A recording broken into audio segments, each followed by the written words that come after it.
Did you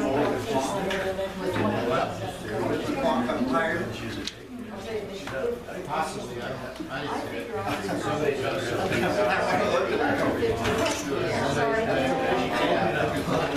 it. You know, I can move on. well, so my wife told me, I said, I'll see you later. Oh, yeah? He's a copy machine expert. Just hold up on the thing, I'm gonna start making a few more. He's in there. Oh, I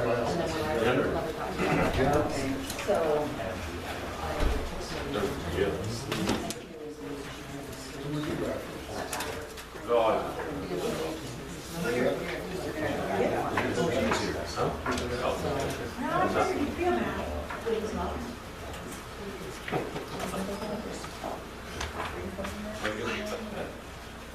I drove by the other night, one of those trailers were open out in that yard. Yeah. And I asked the guy, I went in there, and I said, I said, hey, he goes, no, that's always open. I said, no, I don't think so. You know, it's around all the time. He goes, which one? I said, he goes, oh, that should have been open. So he gave me his phone number. I guess they stay in town. So.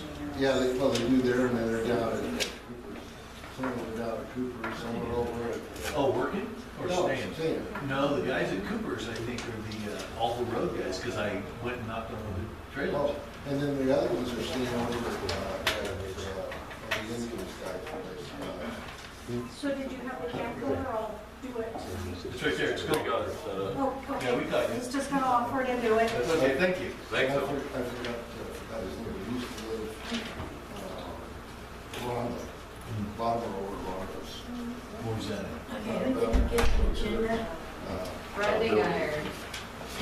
Anybody else didn't get it? Steve didn't. Over on, Yes. Extras, if anybody needs one.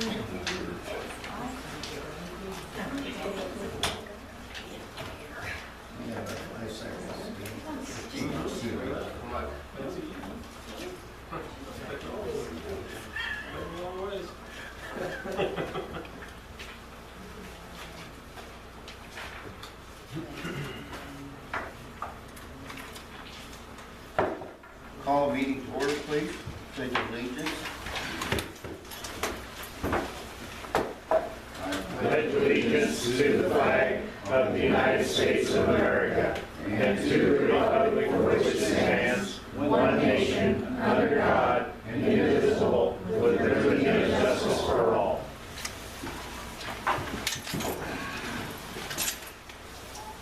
Next item on the call list is roll call. Teresa Briggs. Yep. George Kent here. Hank Mass. Yep. Robert DeBrega. Yes. Bill Starnes. Yes. The Fire Chief Steve Rhodes. Yeah.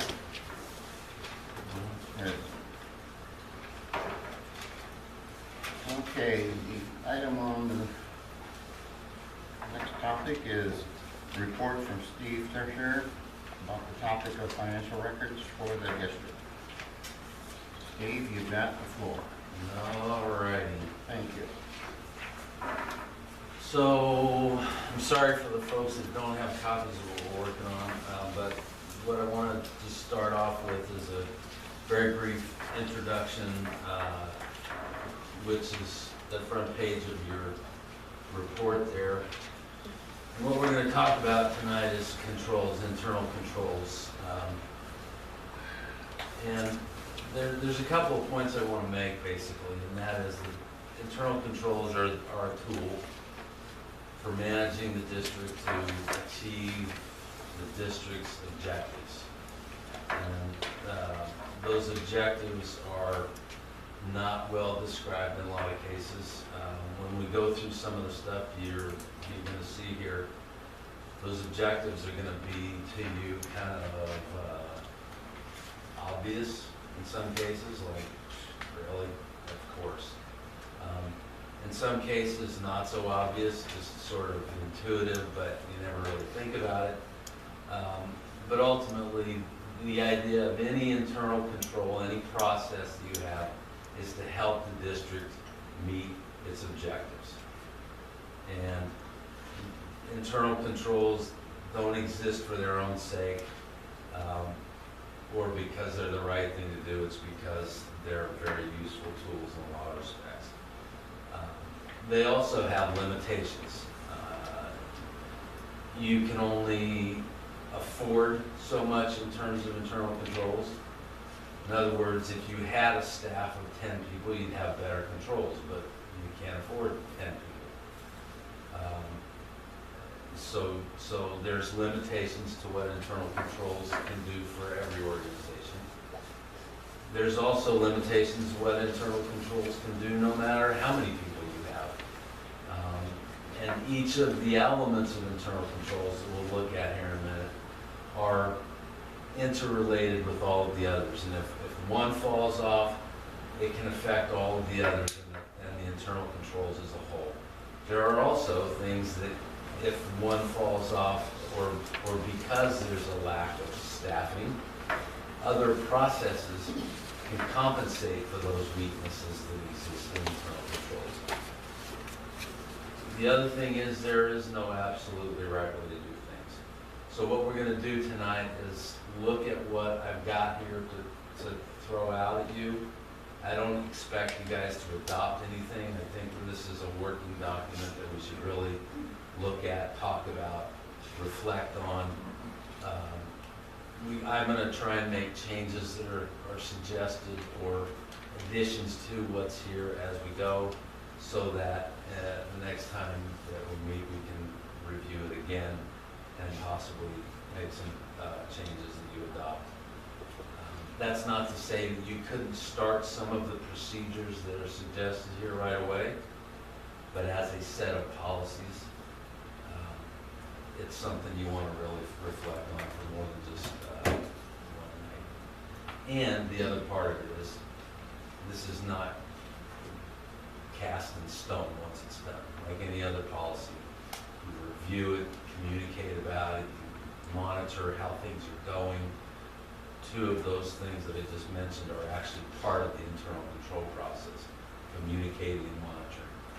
So you'll see as we go through this that it's a complete cycle of things to do, and what we look at tonight isn't necessarily what you're ultimately going to do all the time. So if you want to go to the second page, very, very quickly, I don't want to belabor this one a whole lot, but understanding and establishing district objectives. Again, internal controls are designed to help you reach your objectives. Ultimately, it's really important for a good set of internal controls to exist, to have very clearly stated objectives. And again, we're going to see some of those in the document here, but there are others that we're going to want to think about and write, document those objectives.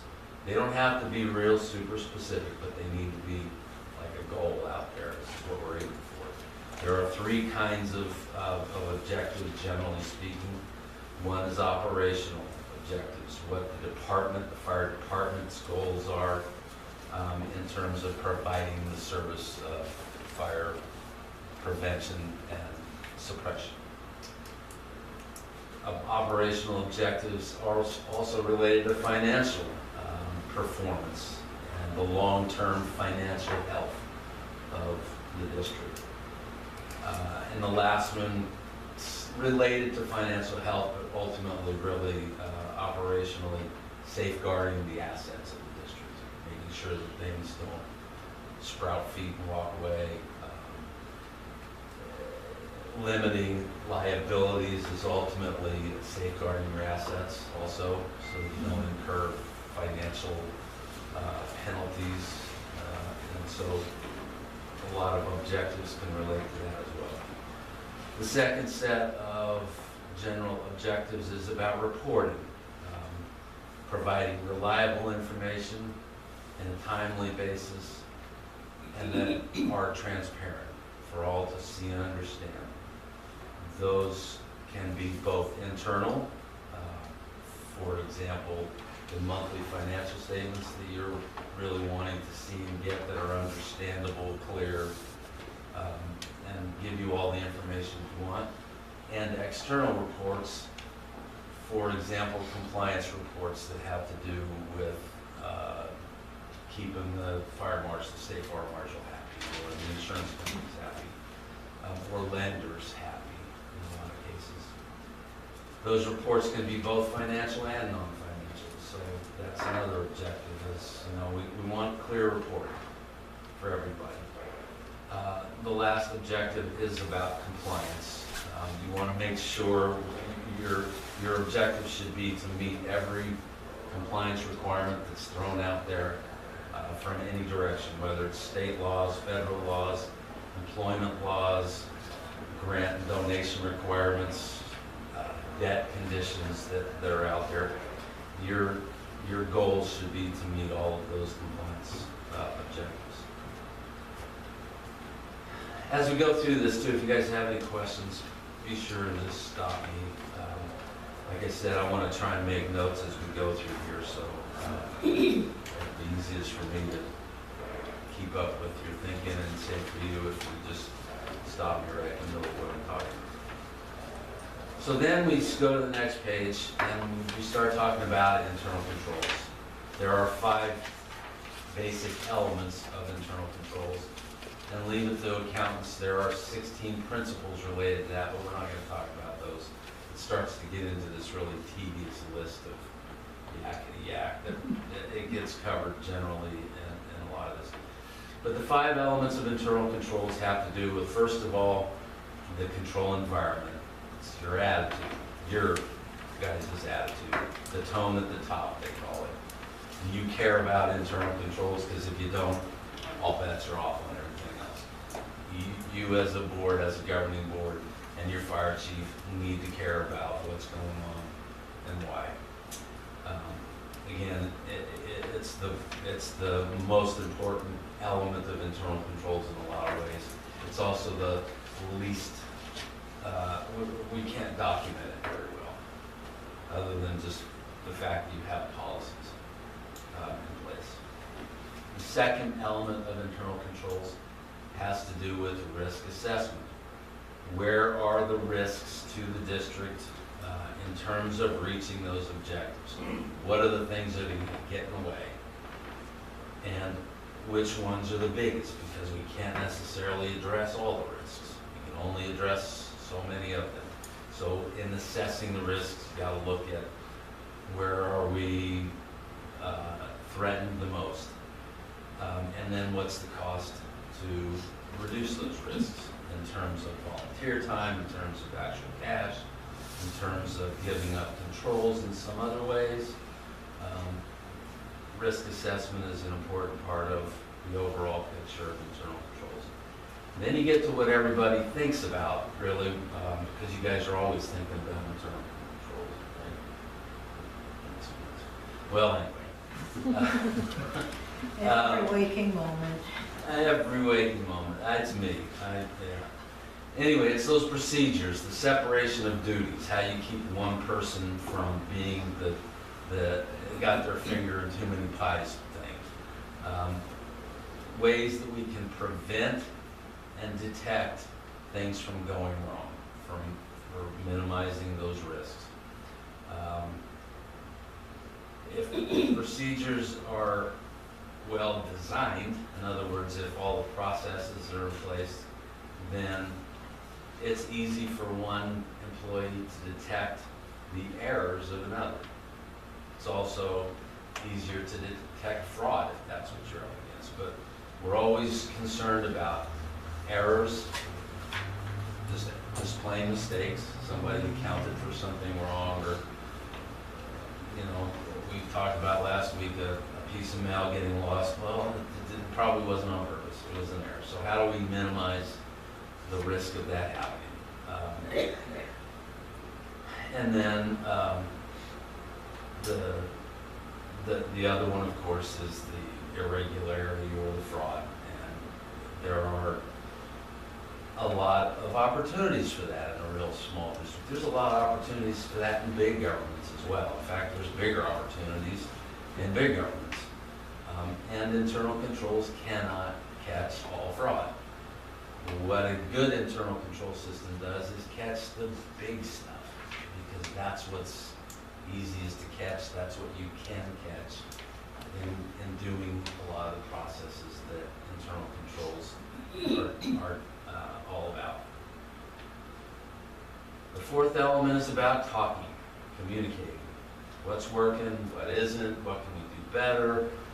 At least once a year, you should look at the policies and procedures that you have in place and re-adopt those policies, talk about them again, and have a meeting where you say, you know, that report that we got, that thing sucked. Let's work on that better. And so it doesn't mean that you can only talk about that once a year. You should talk about it all the time. But at least once a year, you should really give it a what are we doing and why kind of consideration. It's important to communicate all that amongst the board members and the fire chief so that you each understand your role in the internal control procedures. One of the problems with an all-volunteer government or a government that's only got one or two people is that there's not enough people to have great internal controls in terms of separation of duties. So the next element that we're going to talk about, monitoring, is huge. That's what you guys can do the most, is monitor what's going on. But not just monitor it and keep it buried under the pillow. Talk about it and figure out what can work better. All these things don't need to be complicated. In fact, the less complicated, the better. For a government this size, complicated becomes pointless. And that's one of the challenges that you face, that I face, is trying to get this stuff simple so it works. But effective, as effective as we can. And there are gobs of books. I got volumes of documents and books all about internal controls, and as a municipal auditor, we have all these lists and lists and lists of things that we have to consider, and it's too much. For most little governments, it's, you know, if you have a policy and procedures that address all of the things that you could be needing to consider, maybe should be needing to consider, but can't really do anything about, those policies and procedures are pointless and they're not going to do anybody any good. So you need simple. And what we're going to see when we get to the real procedural stuff in this document is what I came up with for as simple as I could try and get it, and so that it's effective for you guys. It guaranteed it is not perfect. It's not complete either, because guess what? I'm crazy busy, and I was hammering on this thing at 5:45 right before we got here. So we're going to go through this, and you're going to see, wow, it's need to be a little bit more organized here. Well, you guys are going to help with that, okay? So let's see. The last element, again, is monitoring, reviewing and evaluating the other elements of internal control from an oversight perspective. You want to be the overseers. You don't necessarily want to be a part of the process, and that's something that we need to discuss in depth tonight, is how much a part of the process should you be. You mentioned being a working board last week, and that presents challenges, because the more that you, as the monitoring element of internal controls, need to be, the less effective you are if you're also part of the procedures. It's really challenging to do that, to do both of those things. And from an internal control standpoint, from a separation of duties issue, monitoring being one of those separated duties, generally you can't monitor and be a part of the process. Self-monitoring doesn't work so well. Okay.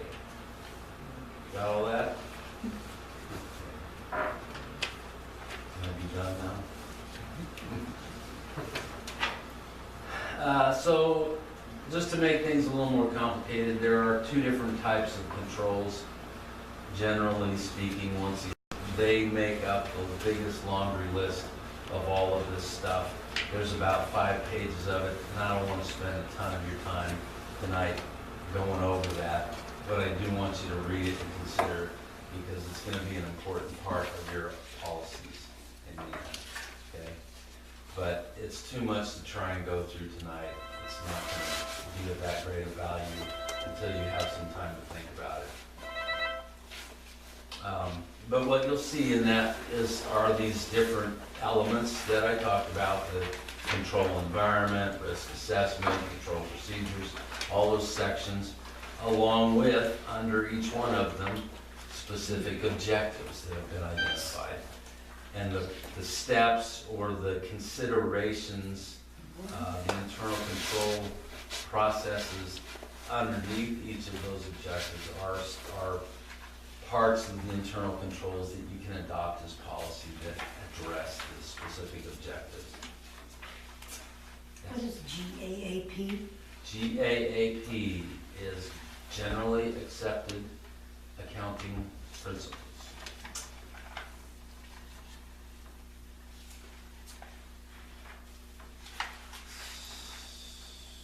That's in that 3rd page there, the 1st section, the 3rd, 4th paragraph down, it codes that in for you.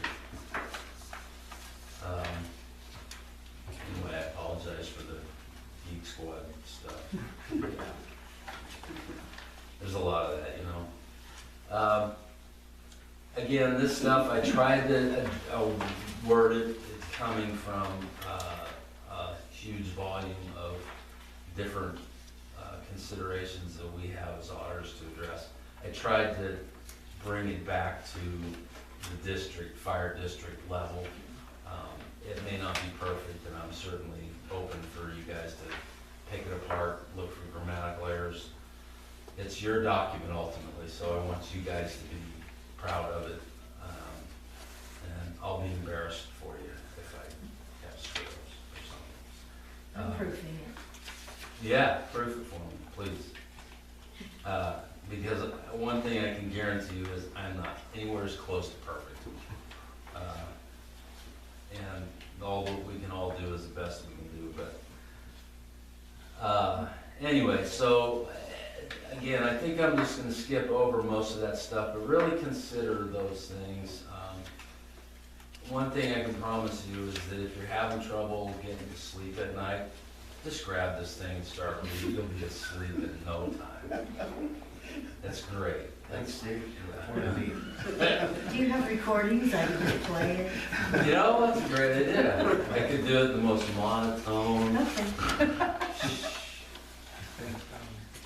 Probably I could sell it as a sleep aid, you know? But not really. It's fascinating if you really start thinking about what the point of it all is. And there is really great value in considering all of this stuff and dealing with the issues that are there, because they will help you reach the objectives that are in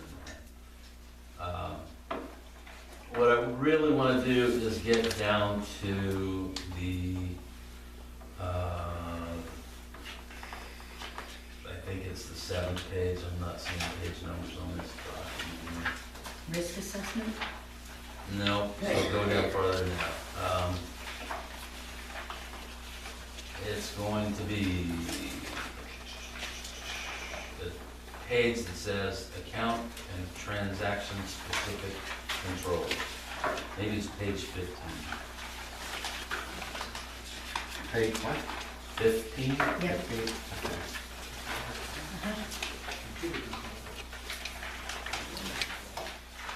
$15. 15? Okay, so see, you got like 13, 12 pages of absolutely fascinating reading to go through and get a better understanding of what entity-wide controls are all about. Where we're headed now is to transaction-specific controls, the ones that really grab you, those things that you're struggling with, wrestling with on how to really best get through your monthly activities. And, so that's where we're gonna start. And again, there's some basic processes that are identified here. And then the next page has the opportunity for really summarizing those processes into duties that will try and separate and identify who's doing what in the best way possible so that internal controls are maximized, risk is reduced to the minimum, and objectives are ultimately met as best as possible. Can I read you the first sentence so I can clarify what you meant? Yeah, sure. Or go ahead and read it. No, tell me what you're wondering. The first What sentence it on the. means. I mean, the way it's worded is kind of, I'm not getting it. Let's see, well, so see right out of the gate, I'm gonna Well, tell you, this no. is not a perfect document. No, I know that, but Yep. I'm just trying to see what you're So saying. the receipts are compared to remittance Discrepancies, Yeah, and then, okay, and then you document them by copying immediately. yeah. Can we just have two And you know what, sentences there? remittance discrepancies is the error. Okay, Somewhere along the way, my brain malfunctioned right there. okay. It shouldn't say remittance discrepancies, it should say, that's just a test. to see if you guys are reading. See if I'm reading it, okay. Not really, but, yeah. Receipts are compared to remittance advices or other documents, and copies are made. That's what that needs to say, Okay. somewhere in there. So I'm gonna fix that on my copy if I can get my computer to actually edit. All right, no, Uh, I sort of understand what you meant. Well, so when money comes in, you're going to have, sometimes there will be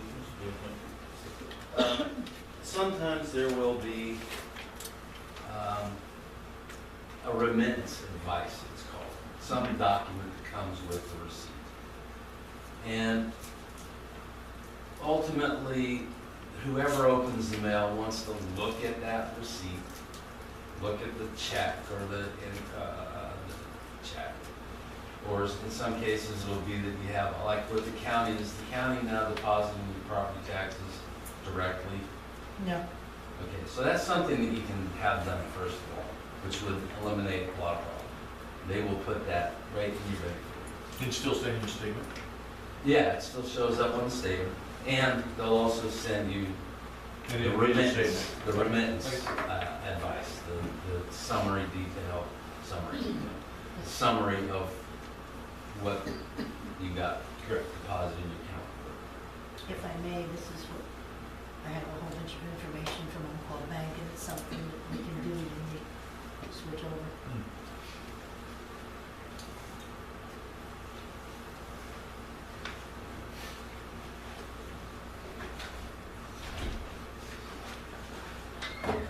Okay, so sorry about the bad language right out of the gate there. Like I said, I'm just testing. You get the idea there, though, that you're gonna get these documents, and somebody somewhere needs to compare what somebody said they sent you with what they actually sent you. That's something that needs to be done. It's kind of one of those things that's intuitive. Again, one of those procedures that we don't really think about, we just do it. It's best to document all that stuff, so there's like this checklist of things, who's doing that. Once those remittance advices are copied, if you guys want, as part of your board packet, as part of the backup documentation of the accounting for the month, you can have those. You can have copies of, especially the significant ones. If you don't really care about the $14 that came back as a refund from Staples, then set a limit.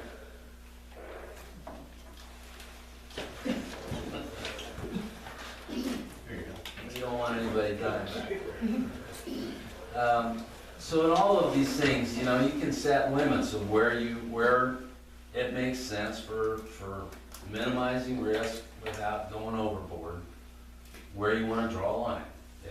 If you want to see copies of every remittance advice that showed up with every check, then you can do that as part of your board packet.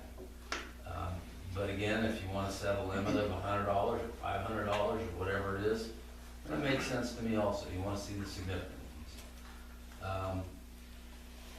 So then the second paragraph or second sentence there is about that issue of getting documents, including them as backup documentation with the reconciliation that, as you're going to see, is part of your financial statement packet.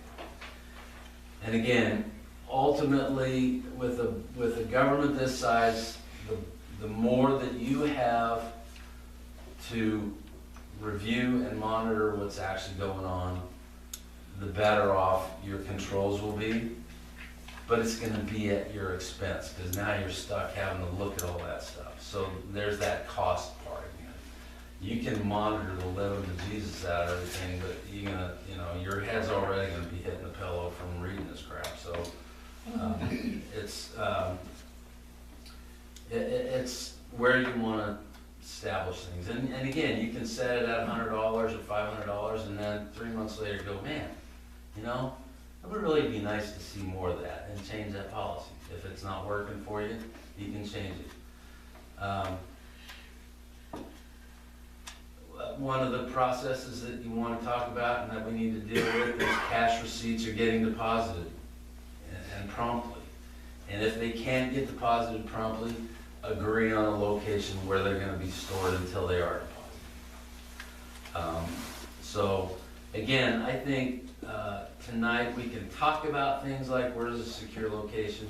You can also just think about it.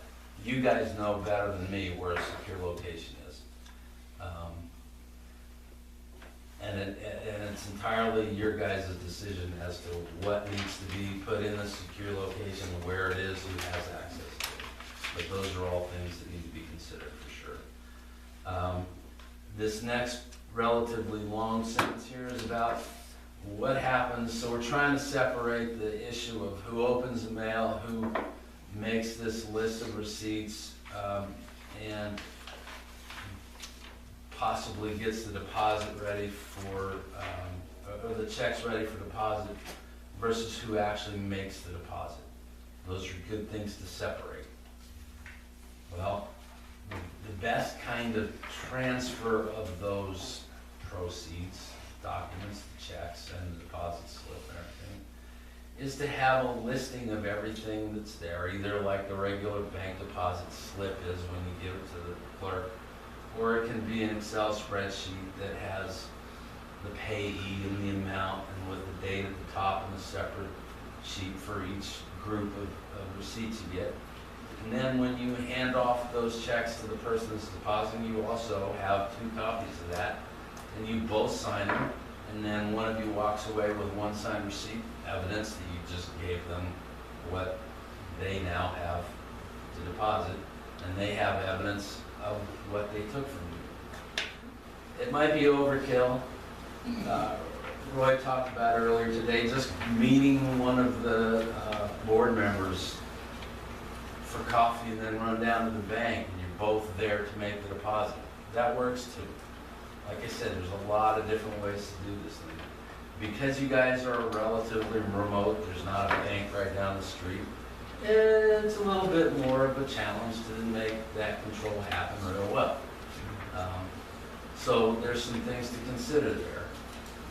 Then the other part of this paragraph is, okay, so now there's these 2 signed receipts possibly that you want to deal with. What happens to them then? Well, one of them could go with the bank deposit slip, the receipt from the bank, along with copies of all the checks and a summary of any other documents that you want to go to the person who's doing the bookkeeping. So somehow that person's got to get that information. This would be a good way to do that. And then the details there. The other listing of those checks comes back to the district office, if that's what you want to do. I think that's a good approach to really minimizing the risk that there's any errors or irregularities in cash receipts.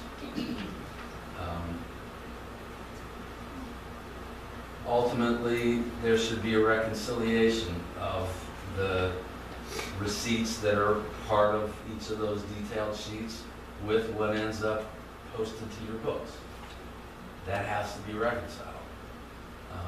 And that reconciliation can then be part of the monthly financial package so that you guys can see, the reconciliation work that we expect to be done is being done. That right there is a monitoring process. It's really good for everybody to be held responsible for what they're supposed to do, and you can also review the details of that at the same time. The less involved you are with all of those processes, the better you'll be at monitoring at the beginning.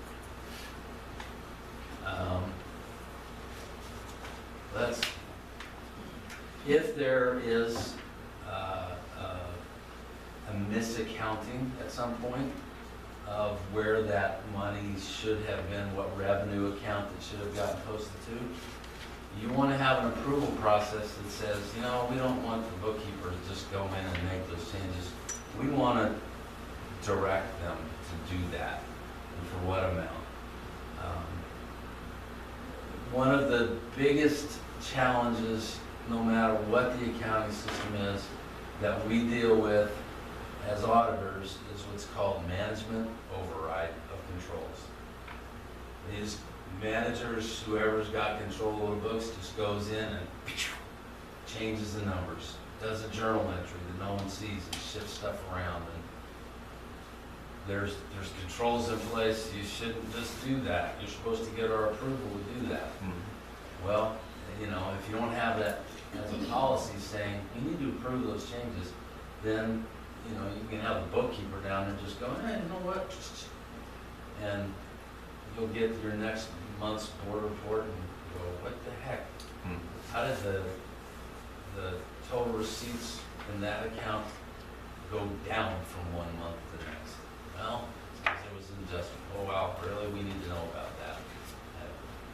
So when you're reviewing things, if there's a change that needs to be made, you can approve that change. That's a good control procedure.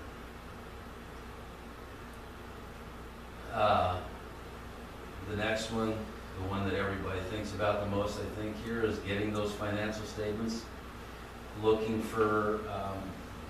at the budget column, and you have those financial reports that are go-to's financial reports. It just so happens there's a page or 2 pages missing from that. I apologize for it. The first page just has the total expenditures down at the bottom, near the bottom of it. As Roy will attest to, there's line-by-line budget details that are reflected on pages that you guys did. But if you look at the very last couple of pages for the enterprise fund, you'll see the same kind of detail that you would get with the general fund. Each budget item with the budget amount, the year-to-date amount, the month amount. Those financial reports can also include, if you want, 100% of every account that you have, every budget item, every revenue and expenditure, with all of the checks and all of the receipts that have been posted to that account, each account, for the month or for the whole year, however you want to see it. Just about any accounting system can print out that detail for you.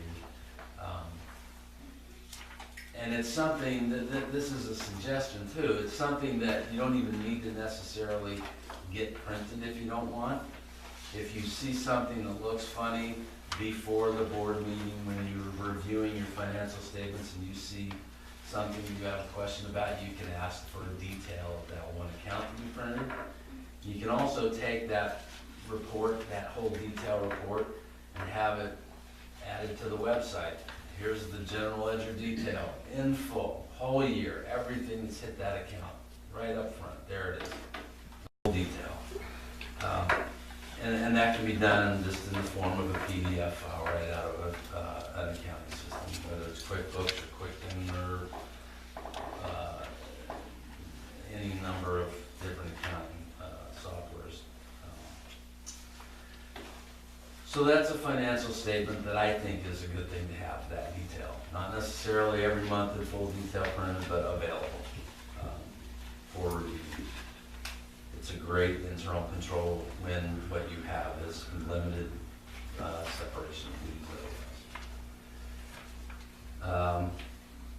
There are a few other things here that are a little odd that you might think, why is that there? Cash receipts that are from restricted revenue, if there's a requirement, should be deposited into a separate bank account if that's the requirement. That's a good policy. Doesn't happen very often, but it's a good, one of those kind of detail things that's.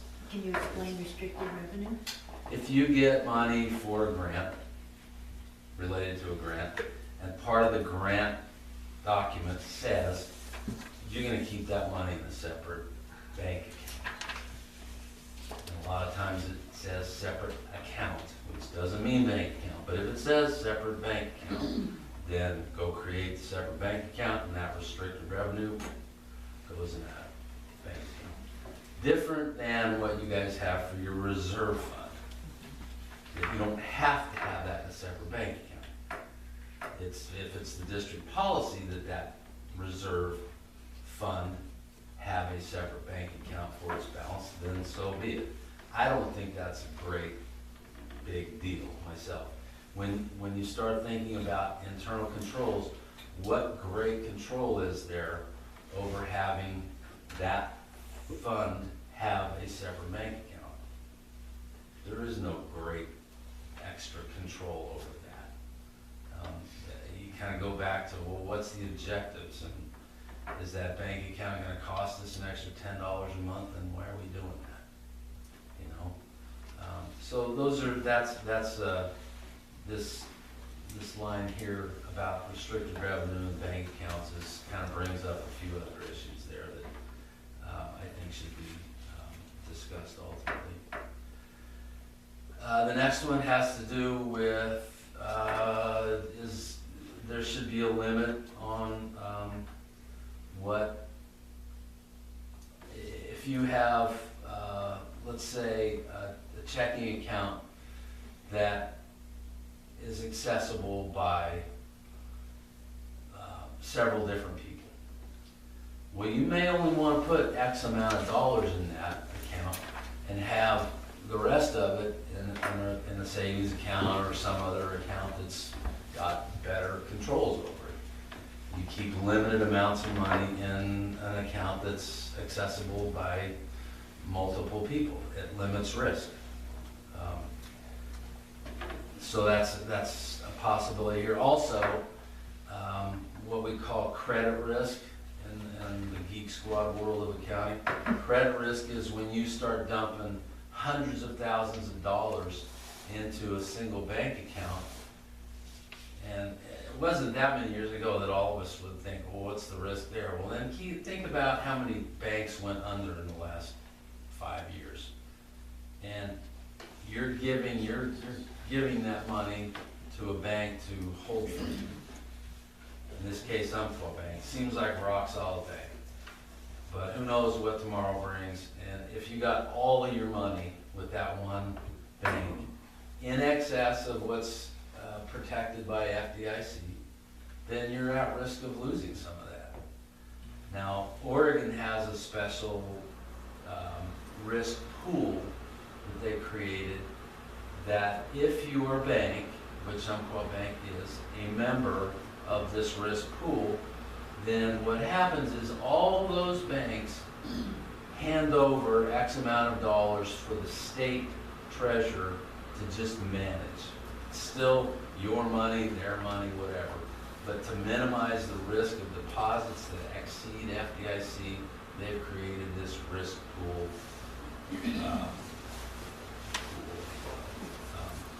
So this is less important if you're using a bank that's a member of that. Part of the issue is that bank can say, oh, we're gonna be a member. And then the next year go, hey, we don't even have any municipal accounts. Why would we bother with that? And then along you come and go, wow, they were a member of that. Cool. So it's an important thing to check once a year to see if they re-up their membership to that risk pool. Let's see. It's a good idea for the bank statements to be received and reviewed by somebody other than the person that's reconciling the bank account. So they can just look at it and go, oh, what's this $100,000 withdrawal that doesn't seem to have been approved anywhere? Or whatever, So it's a good idea to have that bank statement open and reviewed by somebody that you assign for that risk, for that responsibility. Bank reconciliations, the connecting the dots between what the bank says you have and what your books say you have is a really good thing to have as part of your financial statement presentation each month. It's a huge control, bank reconciliations are. And to review those, to monitor what's going on. Are, first of all, are the bank reconciliations being done? And second of all, does the reconciliation balance? Is there a variance there? Variances can happen. It's like chasing after a penny. Is it worth spending 6 hours to find a freaking penny? No. So, there's a variance that's acceptable. With the government decides if the bank reconciliation is out of whack by $50, would anybody really care? You make a journal entry, you approve a journal entry, declare it back to zero, and be done with it. Somebody made off with $50. Is it worth spending $5,000 to figure out who did it and when and why? Hang on. Yeah? Well, you can always recruit volunteers to the posse to go out and figure it out. Again, that's a control risk expense that you need to really consider. This district, I don't think you have much in the way of receivables, but if you had, for example, ambulance billing, or any other billing, you have an MVA and you can charge the people in the accident because they're not a taxpayer of the district. Well, you send out a bill, then you wait for the money to come through. Maintaining those receivables, again, here it's not a big deal, but managing those receivables, watching out for ones that are getting past the 90-day thing, who's approved to go after them, who's in charge of that, who can authorize the write-off if it's just going to be a bad debt, collectible anyway. What's the process for writing that off? That's another whole issue that's, again, not a very big one here, but if receivables seem important enough, then that's an issue that can be addressed as well. Okay, so that's kind of what came to my mind from all of the lovely stuff that I get to deal with regularly. There's undoubtedly a lot more things that we could come up with in that fine detail of who's doing what. But this next page really tries to capture all of these tiny little phrases that ultimately we want to fill in the blank on who's doing what. And again, I'm not going to tell you who's doing what. I'm just going to say, let's look at this stuff and figure it out. The more people that can be involved in this, the better, but you got a limited number of people to work with. And again, I think the less that the board is involved with this, this. That's not to say that the board needs to be completely out of it either, because again, there's some of these things that make perfect sense. Dealing with the deposits jointly, or anything else that you guys think is appropriate for a board member to do. Anyway, we can either go through this and really talk about each piece, or we can just review it tonight, and you guys can make some considerations. It's your call on that, and I'll be happy to answer it. We can go through and look at, like, certain of these things could all be done by one person. Which ones? Well, if you think about it, and that's what you need to do, is who should be not doing two of these things, you know? We want to get specific items, details of this, so that for sure the same person isn't doing a couple of those. Generally, receiving payments and making deposits is something you want to separate. Not absolutely essential, especially if you have compensating controls, monitoring, all of that, but it's a good idea. The accounting of deposits, definitely a better idea to not have the person handling the cash one way or another to do the accounting. It's just a recipe for disaster, ultimately. And you know, we could go back to the trust thing, and what you guys want to do is, of course, have trust with each other. You have to, but you want to limit the amount you rely on trust. That's what internal controls is all about, is putting that to the side and go, this is just a job. We got to do this, and we got to do it with the best procedures that we can, so that trust is an issue. The one thing I can tell you is, and I used to talk about this with a lot of folks, that when I'd come up to them and talk about internal controls, and they'd say, oh, you don't trust me? No, trust me, you don't want to ever be accused of doing something that you didn't do. And that's what all these controls do for you guys that are in these responsible positions, is limit your exposure to that kind of thing, limit the potential for accusations. So the better that we can do that, the better everything works, ultimately. So I'm just breezing along here. I'm open for comment. You guys want to consider this some more? And then we can make some specific assignments. You guys can do whichever way you want to go. It'll take us a while to go over this. Yeah, and that's what I'm a little worried about. And one of the things that I can do is come back with, first of all, a more cohesive, understandable bunch of stuff, along with absolute recommendations of at least person assignments. Person 1 can do these 3 things. Person 2 can do these 3 things. If that works for you. I at least wanted to get this in your hands so that if you can take some time, give it some consideration. I think that would be more useful than just me forcing it down your throat. And again, part of it is just a matter of who can afford the time, who can afford the commitment. That came up last week, and it's a serious issue. It's something that needs to be addressed in real terms.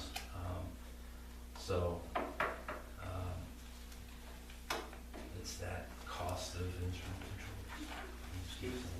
Well, one of the things we talked about today, and as you ponder this, and this is from your consultant's perspective, is that as we consider this, we should at least evaluate a third party doing this.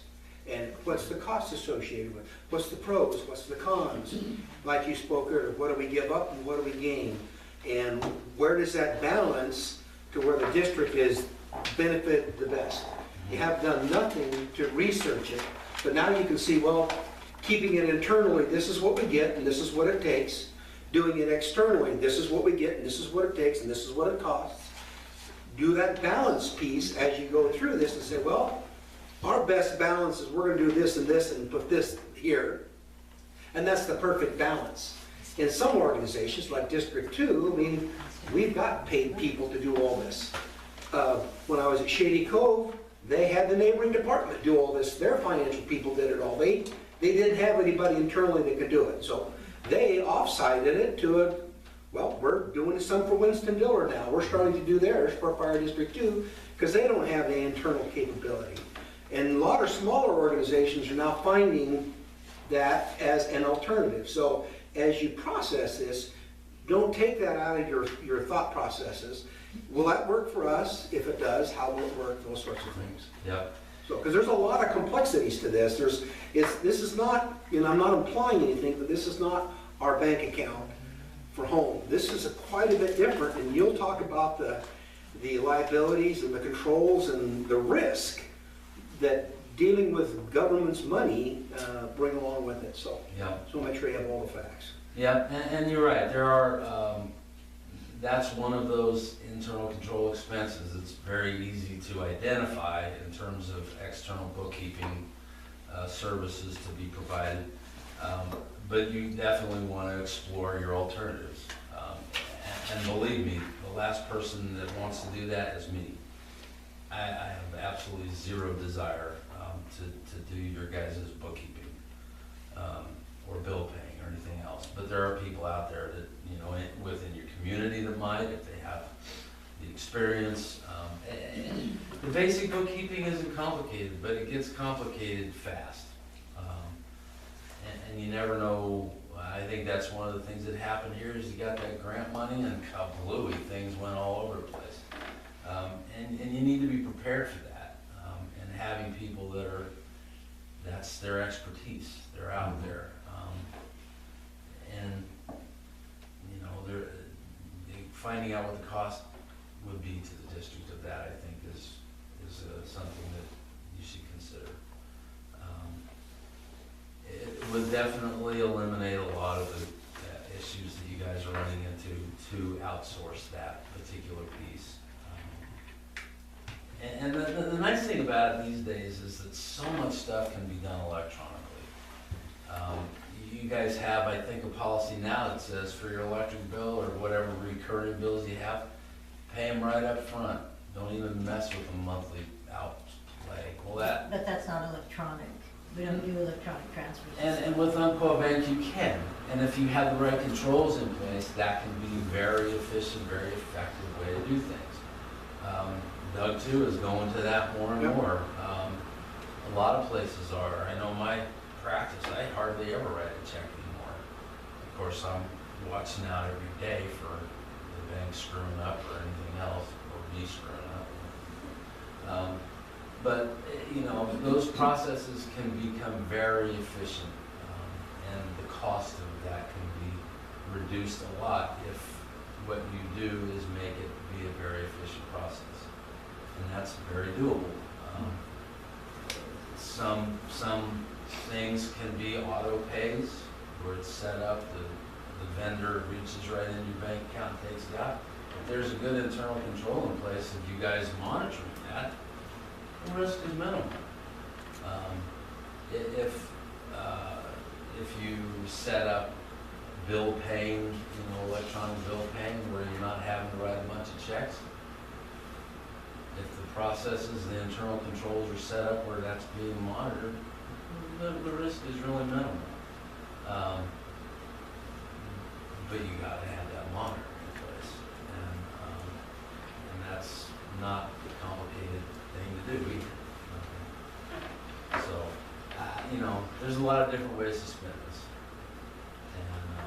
And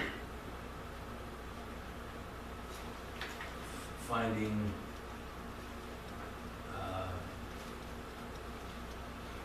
help, in terms of some of the other procedures, recruiting some volunteers from the community. Nothing wrong with that at all. can even be a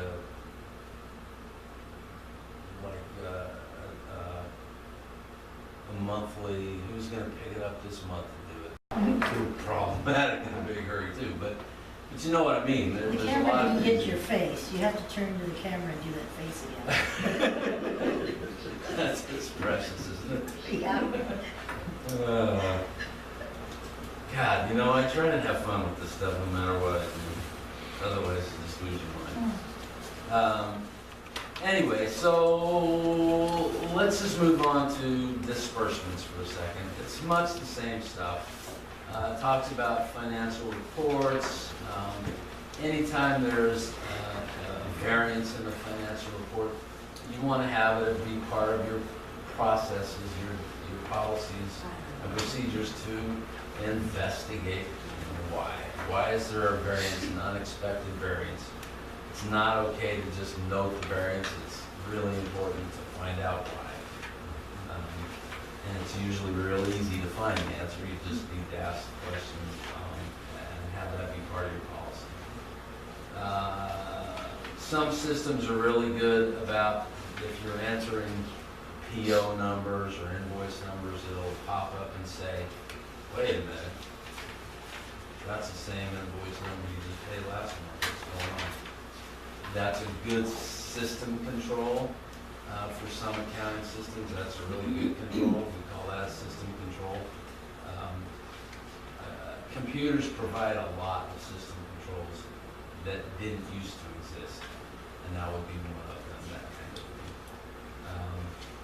thing. It's a good idea if you're in the business of receiving a lot of inventory type stuff, to have those receiving reports get approved, signed off by whoever opened the box and made sure that everything that you're about to pay for you actually got. I don't know that that's that important here, but it's a good idea for the chief to approve that payment because, yeah, by golly, that's what we need to pay for is that because we just bought it or got that service. So somewhere along the way, some sort of an approval process, mostly the chief would be involved in that, I would think. Using pre-numbered checks, that again is a issue that gets more complex when you start talking about auto payments. But if you're ready to take that on, then you want to have that be part of your policy, that it's okay to make auto payments in one form or another, maybe up to a certain dollar limit. And after that, that's not okay. We want to see the check, we want to see the invoice before it goes out. And having a dollar limit, I think you guys, a $500 limit to me seems like a reasonable threshold for that kind of extra approval. But at some point, your time becomes an expense that's not necessarily a great value in terms of internal controls.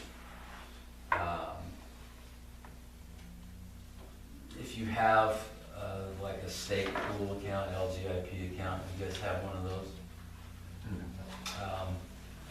It's not a bad place to keep your money. They pay pretty good interest rate. Umpqua Bank's been pretty good about creating what they call a Pool Plus account, which is, it's a variable interest rate, 0.00008% per year or something. They have zeros in there.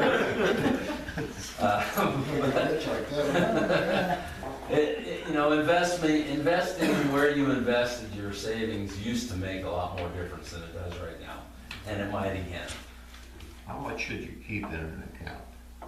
Well, Are they still only insuring 100,000 or is it the going up? FDIC is up to 250, I think, and 250. that kind of goes back to that issue of is the bank that you're working with, Right. what is part of that risk pool thing. So you could, if you guys had 500,000 and you wanted to have a checking account with 50,000, and they have what they call sweep accounts, and what happens is every night the bank goes in and sweeps out or in an amount into your main checking account that is a set amount, like 5,000 or 50,000 or whatever it is. And it's an agreed upon amount between you and the bank when you set it up. Everything else gets swept out of or from into this money market account that makes 0.0009%. See, so it's a better investment there. It's also part of that whole, how many people have access to that checking account with 10, 15, 20,000 in it? How many people have access to the account with 200,000 in it? You can minimize your risk using a sweep account, and Umpqua Bank has that capability, and I would encourage you guys to look into that. That's a good internal control for risk management. What I've done a lot of is put the majority of the money in a government pool. Mhm. And then as you run an AP run, you determine I need 2,000 to cover the AP run. You go right online, you can transfer with all your special codes, and the next day it's transferred in. So your bank account really sits basically empty all the time. Mhm. And then you transfer out of the government pool, which used to be a fairly decent, like you said, it used to be a fairly decent rate. In fact, it was very nice. It used to be 7-8%, yeah. You could borrow money through the tax anticipation note and take their money and put it in government pool and actually make money on Net gain. that money through the year. And I used that as a revenue source for about 3 years. Yeah. Until it- the government pool went crap. What is the average that they're paying on that pool? Oh, I think it's still right. It's less than 1%. Is it, so it's not much better than the bank? No, I mean, they're, basically what they do is take that money and invest it in federal bonds. Because they have to, there are specific risk issues that they have to address. There's state treasurer, the legislature has limited where any government's money can be invested. The only exception to that kind of is PERS, honestly. And they seem to play the market like maniacs.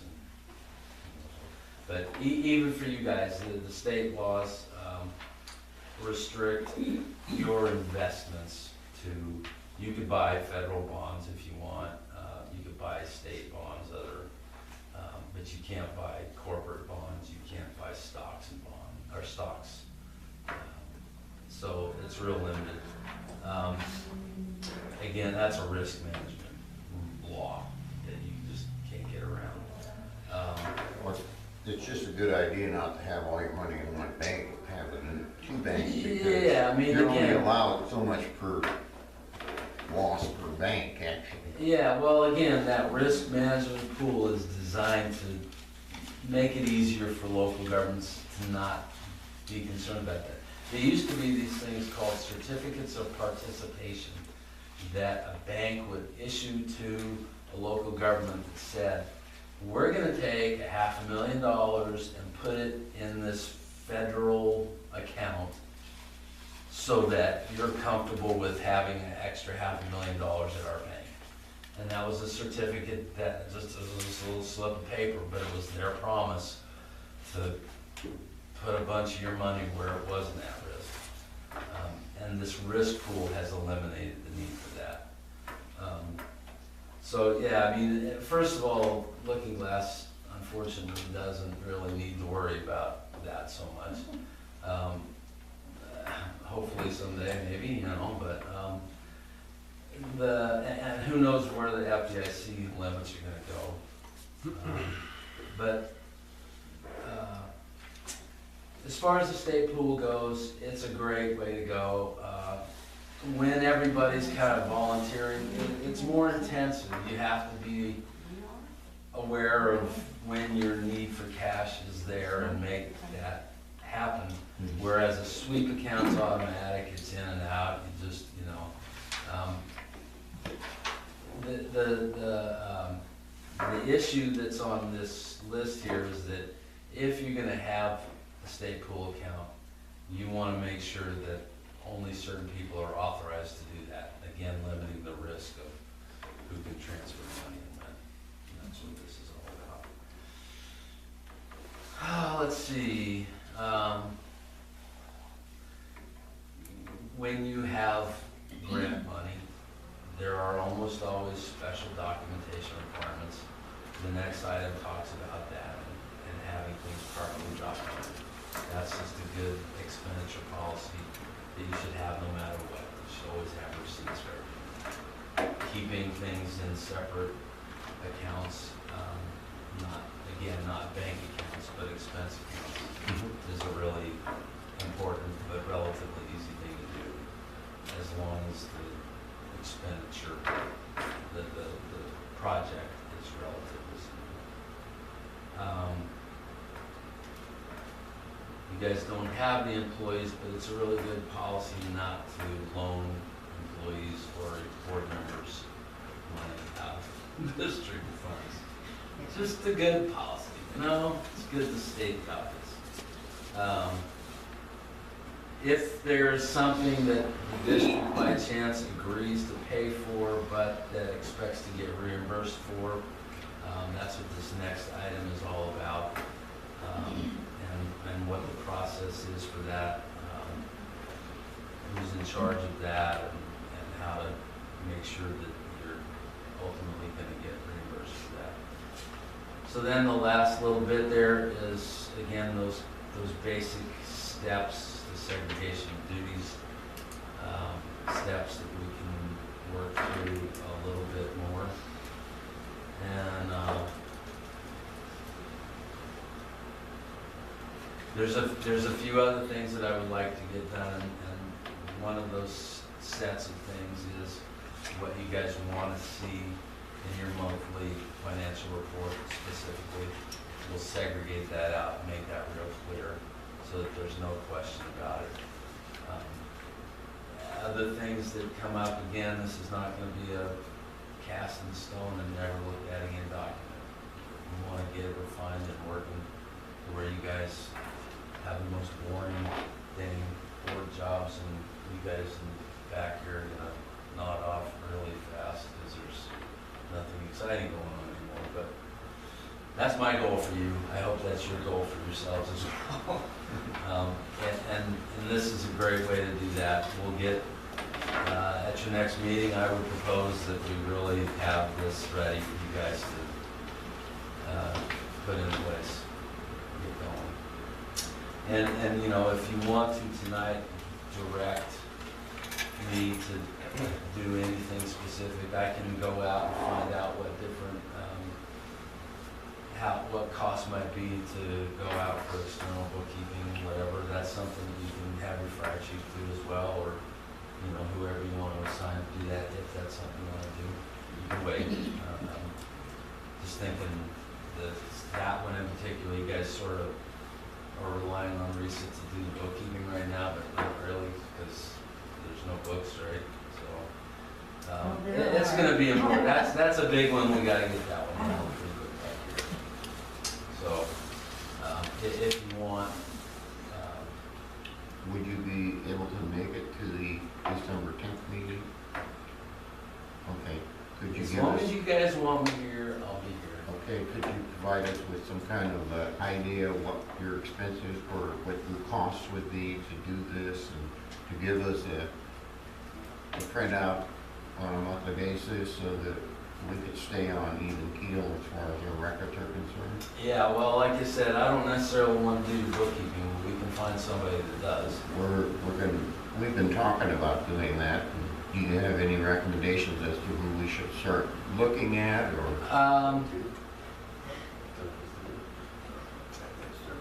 Not right off the top of my head. I would seriously, I mean, Wheeler Bookkeeping is doing Winston Dillard Fire Oh, Winston. Districts. Wheeler Bookkeeping in Yeah. Winston. Yeah, they're downtown in Lewiston. Yeah. And he seems to be doing a good job. There any number of bookkeeping services. You guys got to remember that what you're dealing with here isn't super complex. Well, we don't If it have- was a complex local government, like even Doug 2, just the payroll alone for what Doug 2 has, it's the most convoluted, complex bunch of stuff you have ever seen. I wouldn't, I mean, my wife's doing it, I wouldn't wish that on anybody. But Yeah, I mean, seriously, the union contract that those guys have worked out, it couldn't be more complicated if it had to be. You guys don't fortunately have to deal with that. It's a basic set of bookkeeping. The reporting is what I want to make sure gets good for you guys. And again, the internal controls of just getting that monitoring separated from the doing. I think that's a really important piece of this. So, yeah, I'll do some research. Roy can look around, talk to people. Okay. Outsourcing it to one of, like to Doug too, or Winston Dillard, or Wheeler. Oakland, yeah. I was thinking that Roxanne on Harvard, what's her last name? Is it Whitaker or something? Yeah, I mean, there's so many bookkeeping services, and, you know, if somebody locally wants to, you know, throw their hat in there, it's not gonna take a lot to get them trained up. Again, it's just that separation. I really think it's gonna be a good idea to do that. And maybe having somebody in the valley here that can do that and separate themselves from everything else is fine, because it's easier, it's local, it's very handy. But the electronic faxing and scanning and email and all that stuff, man, I'm telling you what, it makes it so easy to get all that stuff done these days for the cost of not much, a little scanner and, you know, or whatever. You know what, even these days, your dang cell phone, I do business, people taking pictures of stuff with their cell phone. It's great. I mean, it's so nice. The clarity is incredible. You don't need to email stuff. Yeah, we got the little USB, little piglet over there. All that stuff just makes it so easy. Emailing, yeah, I mean, I guess that's why those bookkeepers over in India are taking all our jobs. I don't know if you want to outsource it to India, you probably get it done cheap, but anyway, I really thank you guys for your attention and for your willingness to be here and do this.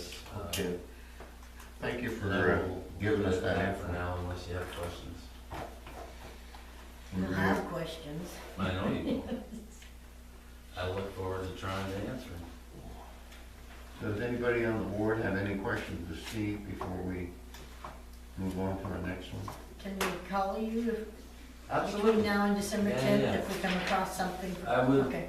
yeah, or email me. You know, I'm a hard guy to get a hold of on the phone You're a sometimes. I do. Thank you. Yeah, I didn't get all that down very good on that paperwork. My only comment would be, where are we going from here?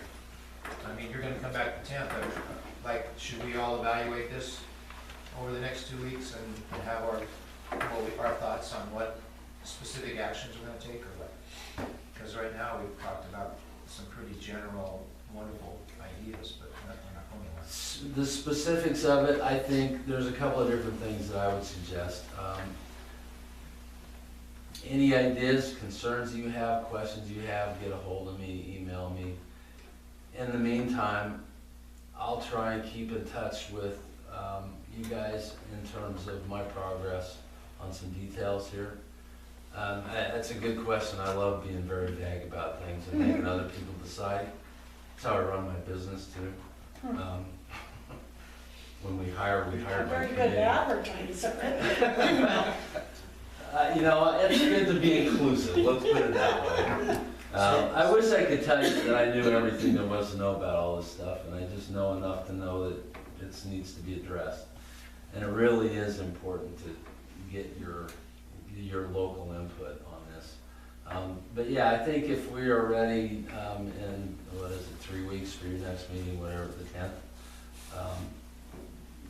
we should be ready to have some very serious procedural stuff in place. What's your email address? I'll let you pass it down. And I think one of the things we've talked about and you can be given thought to, is as we look at these different tasks, are there some of them you're really pretty passionate about keeping internal versus external?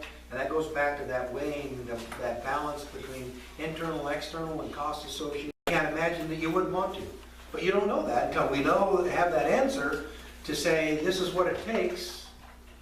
And I shared this with the board once before, and I'm using it as an example. Shady Cove has been having the neighboring department do their books for 12 years. They just gave them away 12 years ago, and it's been working perfect. So Calapooya does the same thing. yeah, Calapooya, we do the same thing in Very similar Calapooya. size. Ship them off. We get our reports once a month. They write the checks. Everything is done, and so we can stay out of that piece. Who do I talk to over, or who does somebody here on the board go over and talk to District 2? Who would we contact over there? Oh, probably let me handle that one. I'm gonna go Okay. talk to Greg. Okay.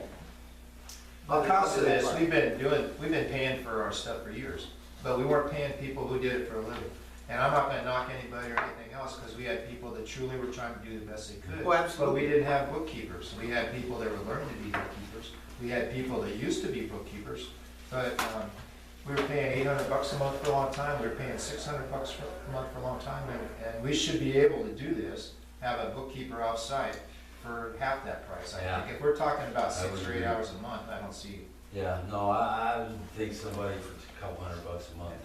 And I'm not, and even one of the big problems here, I think, with the trust between everybody, the community, the board, myself, and everybody else, is we didn't have real bookkeepers here. So this stuff has all been tumbled around and stuff going back and forth. So this is a real positive step, in my opinion. Yeah, and you know, even for example, Wheeler, the guy is a great bookkeeper, his office is a great bookkeeper, but they're not governmental accountant bookkeepers. It's more complicated. For Lookingglass, it's not that complicated. But, you know, it doesn't take long. Again, as soon as you get payroll, it's like, oh my gosh. We don't Yes. have payroll. But it's No. public money too, and that's different between accounting, public money versus railroad Right, business money. It's two right. different things. And then my only thing, I'm auditing Winston-Dillard Fire District this year, and Wheeler looks like he's doing a good job from my auditing perspective. So, and I'm not pushing his services at all, he's just there, and he's a fairly close by. Okay, thanks a lot, Steve. We'll have some answer for you at that next board meeting, for sure. Yeah. Okay.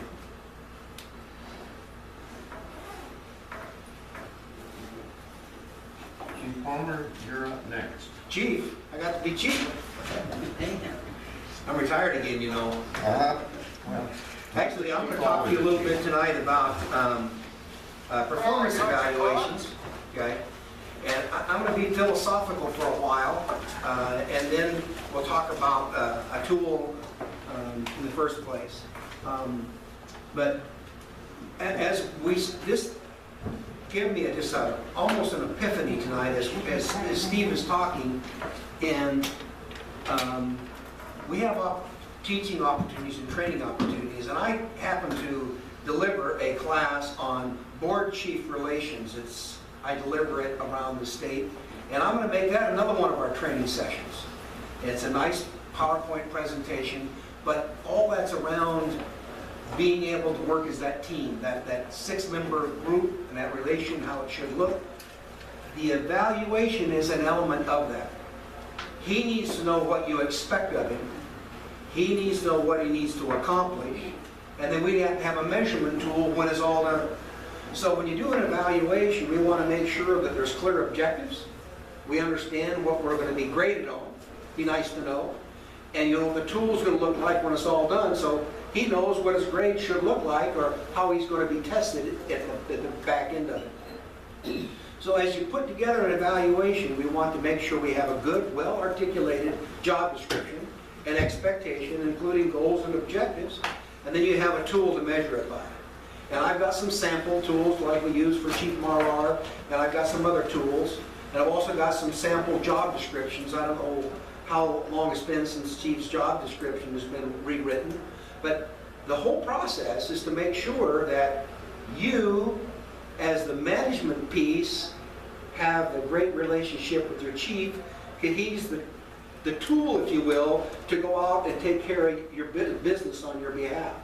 But if he doesn't know what you're wanting, the likelihood of success is pretty slim. He might hit some of them, but he's going to miss some of them. And the same thing goes, if he doesn't know what you want, you don't know what he's trying to accomplish, it will never line up. So as I help you work through this piece, we have some work ahead of us. We got to make sure that the tool that you want to use is going to get you what you're looking for. And he's going to be able to know what the expectation is, and his job description is clear. And sitting down with Steve, some things are a little bit ambiguous. You think you might be my responsibility, but it really isn't. And so we've got to, just like Steve was talking, we've got to do a better job articulating what we want him to get done, and how we're going to, as a board, monitor that behavior, if you will. We're not worrying about his behavior, but there should be we do this with Chief Marlar, at least quarterly, if not every half year, we talk about, okay, we had lined out these 5 goals for this year, how we coming? So we talked about whatever it is, how you coming on that? So if he's falling behind, he knows he needs to catch up. If he's ahead, you know what I'm saying? So he's getting done what you're hoping gets done.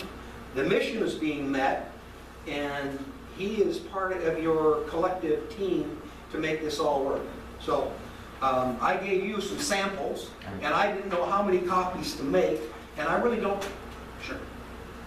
Oh, I was waiting for you to finish it. Oh, there's so many different evaluation tools. Steve's got one that he used in his other life, and I'm going to let him talk about that. It helps define goals and objectives and those sorts of things. I've got a couple of different styles. I've got a couple of different job descriptions. So anyway. I tried to open some of the ones that you sent on an email, but they're DOCX. Can you resend them as PDFs? I got a hard copy right here. You can just print those copies if you like. But you're absolutely right. I just sent those to George. He wanted to see them, a couple of my samples, and since then I've played some more. I have them right here. Absolutely. And those were just samples. You know, I looked at my computer today, and as we know, I do a lot of these projects, and I've seen a lot of different tools being used. It goes back to Steve. What works best for this group to make sure that there's a clean, clear understanding of expectation? It's not hidden. He's not being graded on something he doesn't know about, and I don't think an evaluation for this purpose is a grading. It's whether or not he's able to meet the expectation back and forth. It's really, that's why in this one sample I gave you, kind of took the grading piece out. Is he or isn't he? I mean, I've been evaluated before, and I don't like evaluations to be a report card. That's not what it should be. It should be, hey, Steve, what have you done this year? How's it been going? Hey, let's work on this. Let's work on getting this done this year. That's a great project. Why don't you try to get your EMTR this year, or whatever it is, would be a great piece. Be a great idea if you got fire officer one.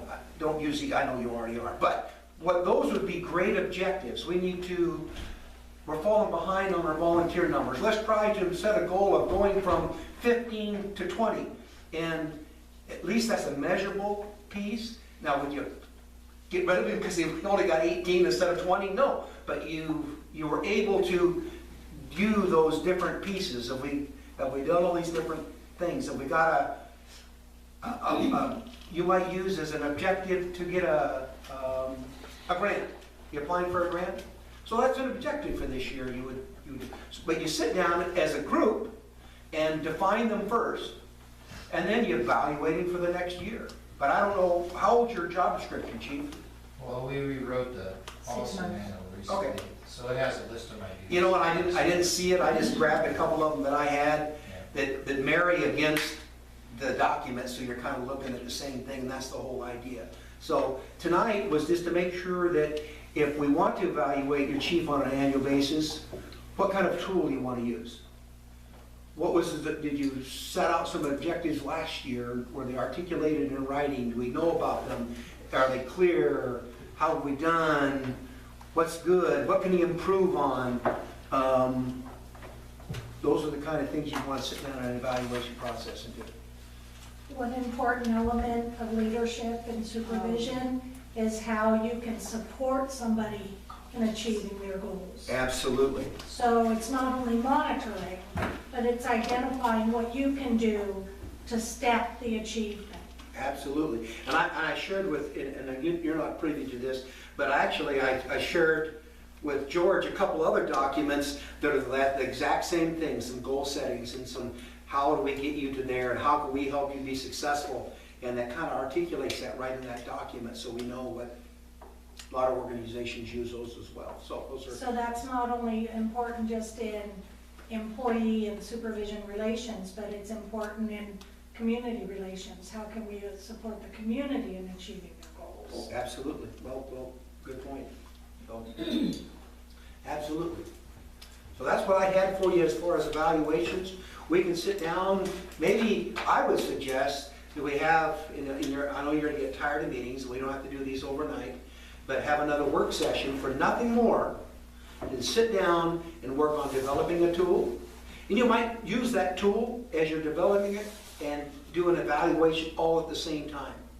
Say, this is how this year has gone, but this is the tool we're going to use in the future, and as you set your goals for the next year, you marry those together, do that in a work session, and get that document put together. Because I don't think you have a evaluation tool in place at this point, do you? No. Okay, so. That's the... We're working in the dark. Oh, that's okay, that's okay. One of the things that we committed to, anyway I did when I came on board, is how can I help you be successful? How can I help this organization be more efficient, more successful, get some of the, let's call it turmoil, removed so we can function, not be dysfunctional, but function really the way a board needs to function, and let it function, let the organization function, and over time, the community gains confidence that we're now got this machine kind of, it just takes time. It just takes time.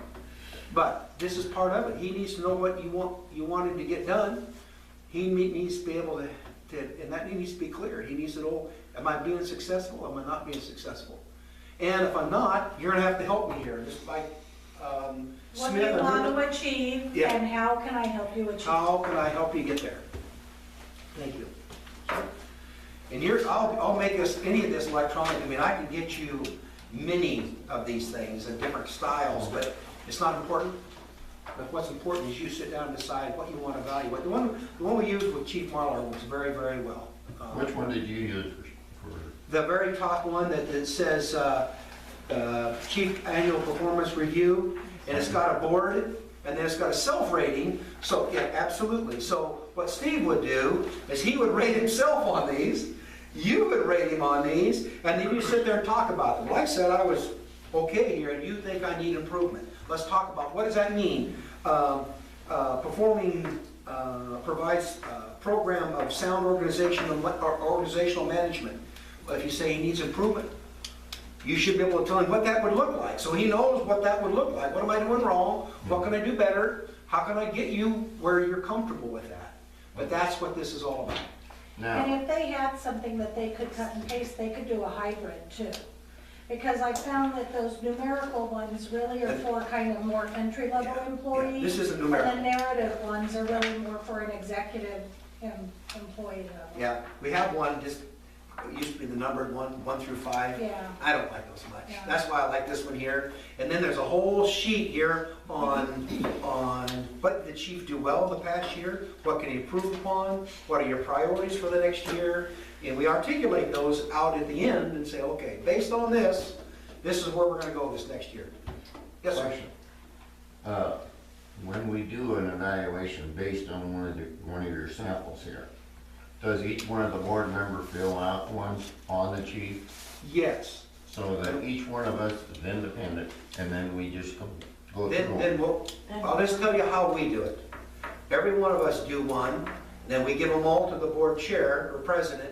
He does a composite, and if there's anything articulated that's too far out of skew, then it's identified, and so when we evaluate him, Roy, you had noticed that you're the only one that had a special note about this. Why don't you talk to him about it and go right correctly at it, so. But everybody does one of their own. Yeah. And he does his own, and then you sit down and, Compare. sure. It should be a positive thing when this should be a positive experience, is what the whole idea here is to make sure that you make it a good, useful tool for the board and for your chief to make sure that he gets done what we're not talking about daily routine stuff. We're talking about big stuff. Let's say the station, you told him last year to fix the leak in the roof, and the roof is still leaking, that would be a pretty good expectation to have that wasn't completed. And he should be able to say, well, I just didn't get it done. Well, that's not probably a good answer, but you see what I'm saying? But if he didn't know that was an expectation, then that's somewhat simplistic, but I just try to use an example. Okay? Are you- With that I am. I have one other thing I want to talk about. And this wasn't on your agenda, but I'm going to talk about it. I'm going to talk about it anyway. Thank you.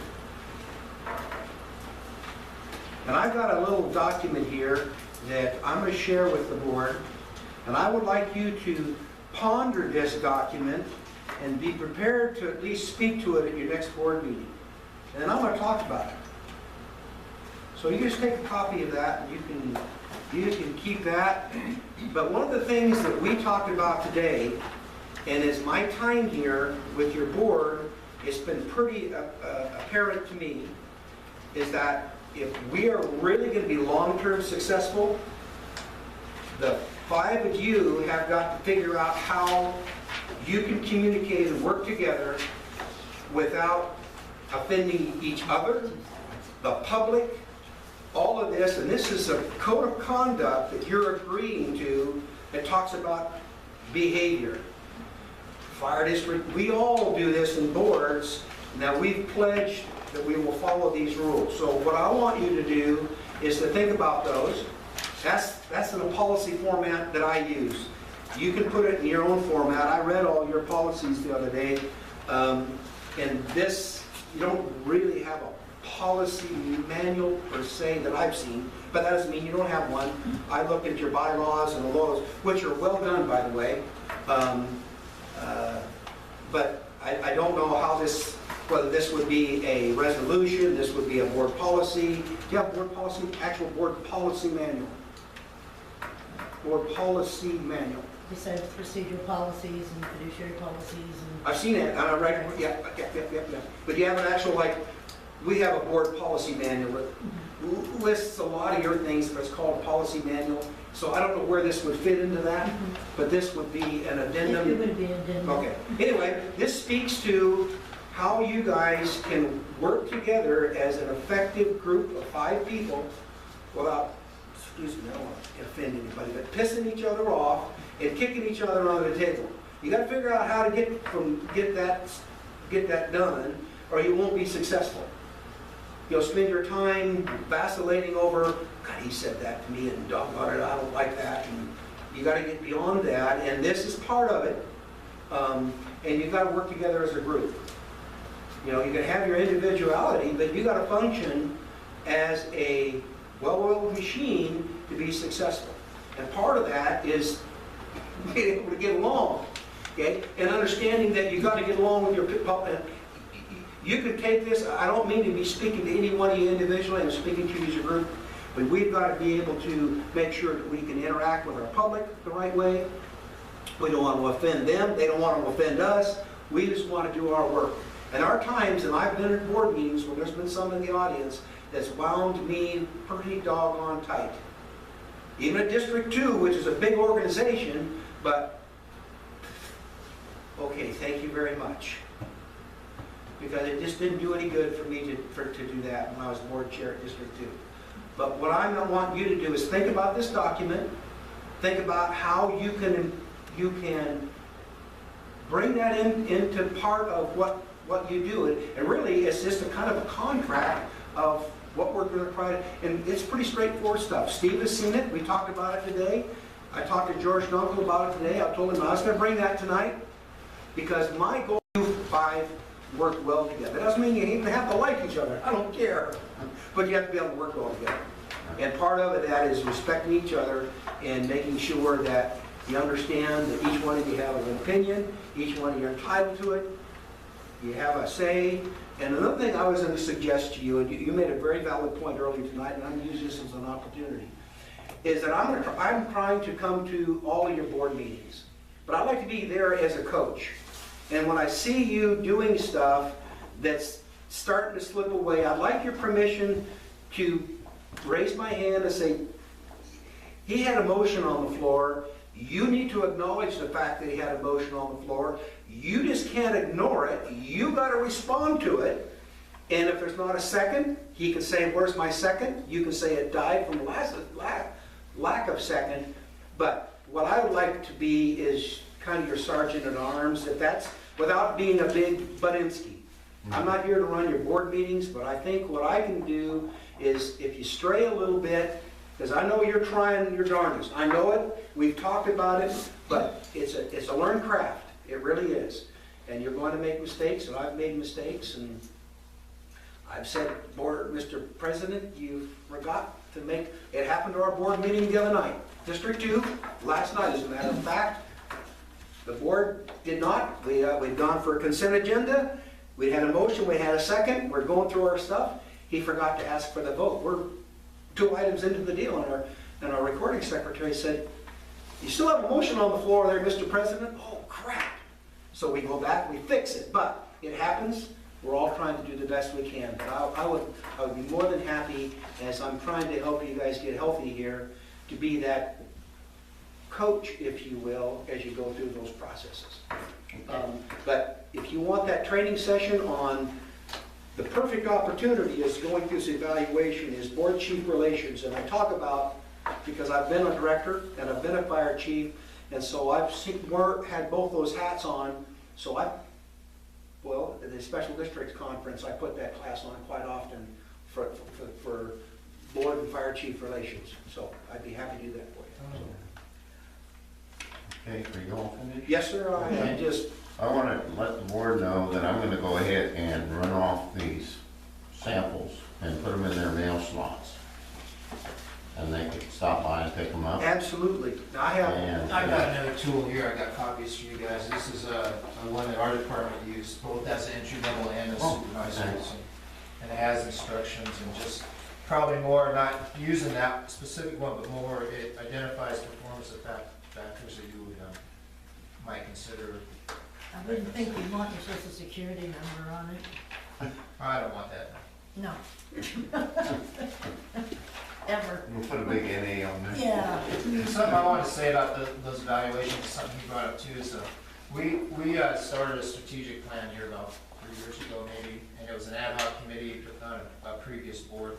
And this whole process begins by, we have our mission statements, but the whole process begins by having a strategic plan that the department is formed on where we want to go. Like we were talking today earlier about increased fire protection in Bonai Valley. There's a good thing to add to our strategic plan. Yeah, that would be good.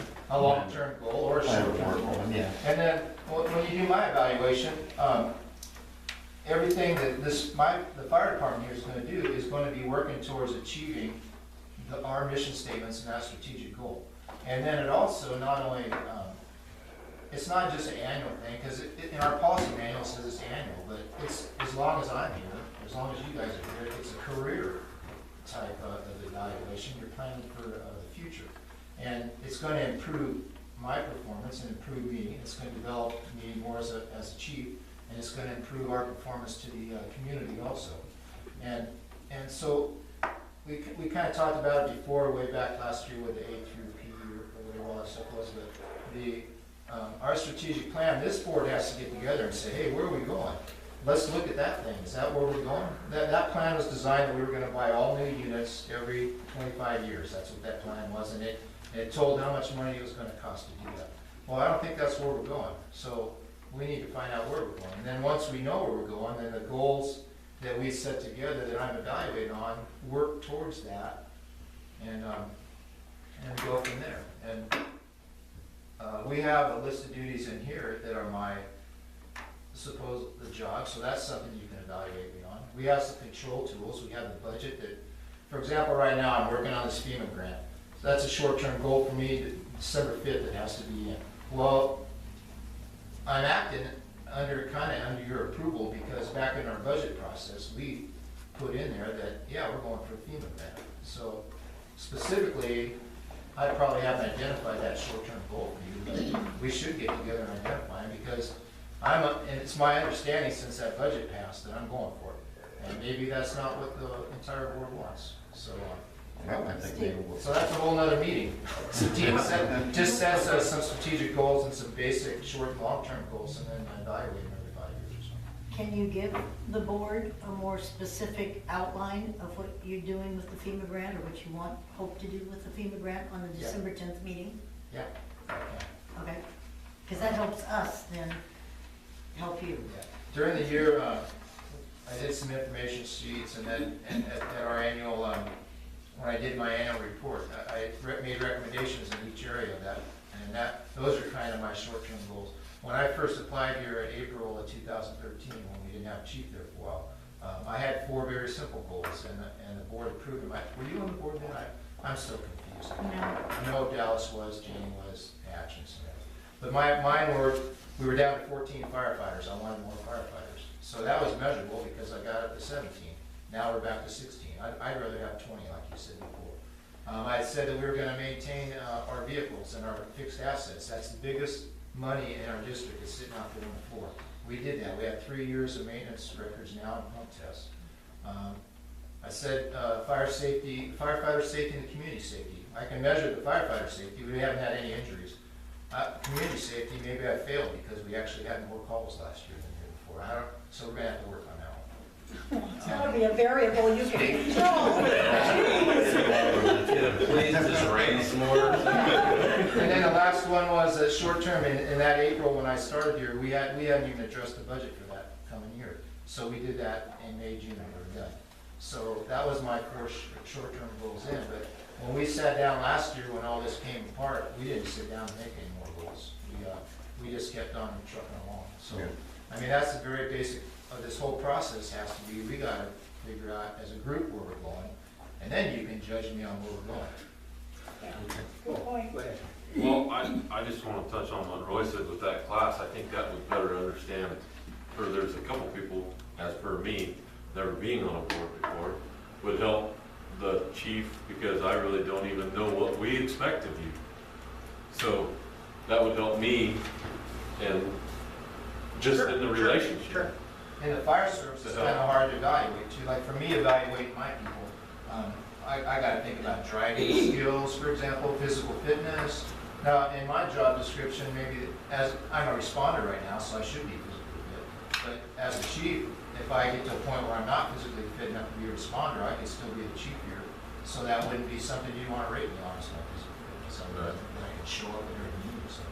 And that, like I said, that class would better teach me that stuff. I think. But like That's kind of what it leadership, touches on. self-improvement, maintaining the stuff I have, all those kind of things. Office skills, reporting, and part of my job is doing basic office skills right now because we don't have an office secretary anymore. So those are all skills I should be rated on, I guess. One thing I might suggest, Mr. President, Excel. is in the list of things we're going to try to get accomplished over the next period of time, Steve makes a really good point. This might be a great opportunity to do a new community-based strategic plan whereby the board and we engage the community, we all come together and we develop a new strat plan. And now we've got some new goals. We understand what our community is looking for. We understand what our needs are, so we can share with them what we need. They can share with us their expectation, and from that, we develop a plan. We just finished it, and that was the last thing we did at District 4 before I left. is put together a brand new plan for them. So it takes a while, but it's a very valuable tool for your organization as you grow and as you develop to make sure that you really put together a good plan. And then you revisit it. You need to revisit it. Yes, sir. I got a question. There was mention about getting something out in Monterey Valley where it's a little bit more water accessible. How would we go about getting, like we have Umpqua Basin coming over the hill around, what is it, Sunshine or something like that? Well, Is it on your property? But how do we go about maybe getting the water district to run like a 6-inch line over the hill? well, you'd have to sit down and It's all talk to them private. about that I and think see if it's all that's really private. feasible. Another thing that at least ISO considers, they consider a viable water source in on-site storage of 30,000 gallons. And so what some communities are doing now, is they're getting tanks and putting those around their community, and they put that water source there. That's a very valuable tool. So now he doesn't have to take his tender, come all the way back to a fire hydrant someplace in the community. That turnaround, that changes all that, that changes your ISO rating. So That would also drop the insurance on. yes, sir, it will. Absolutely, there's no question about it. But it has to be a 30,000 gallon. That's 40% of our grade though, too. Another one is to put like Glide just did, they put up a steel shelter and one of their old reserve engines in a station right there at the dump. So they created a fire station, because one problem here is this is the only station we have. Everybody in Flournoy Valley is over 5 miles from here, so that makes you 10.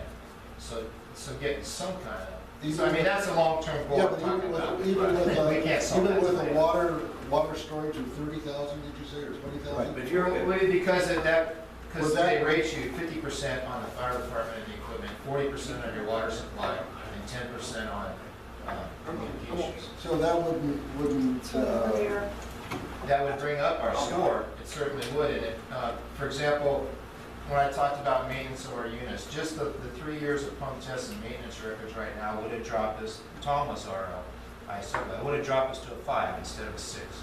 Because it was 5 points, was the 3 years of maintenance, and so anybody within, the people here in town, there's 62 houses within 1,000 feet of a hydrant, they would go to a 5 instead of a 6.